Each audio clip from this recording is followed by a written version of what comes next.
యేసుక్రీస్తు నామములో అందరికీ వందనములు. స్టోరీ 2లో పాపం లోకంలోకి ఎలా ప్రవేశించిందో చూసాం. ఈ వీడియోలో స్టోరీ 2కి సంబంధించిన కొన్ని బైబిల్ క్విజ్ క్వశ్చన్స్ని చూద్దాం. ఆదాము హవ్వ కోసం దేవుడు చేసిన తోట పేరు ఏమిటి? ఏదెను తోట. ఏదెను తోటలో ఏ వృక్ష ఫలములను తినకూడదు అని దేవుడు చెప్పాడు?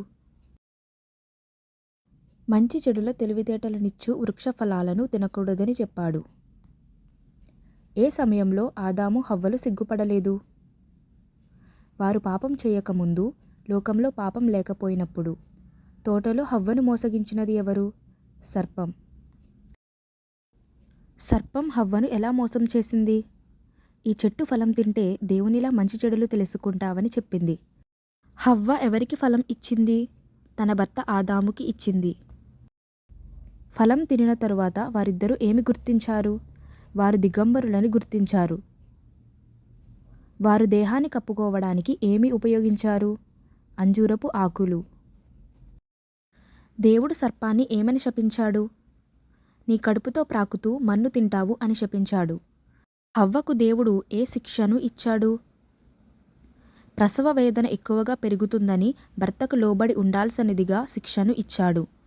ఆదాముకు దేవుడు ఏ శిక్షను ఇచ్చాడు?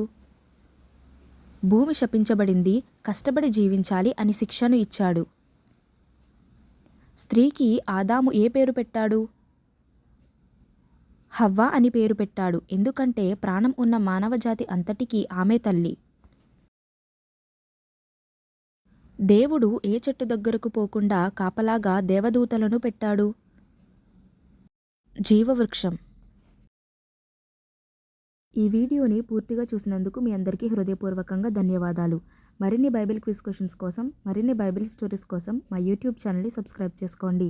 Praise the lord.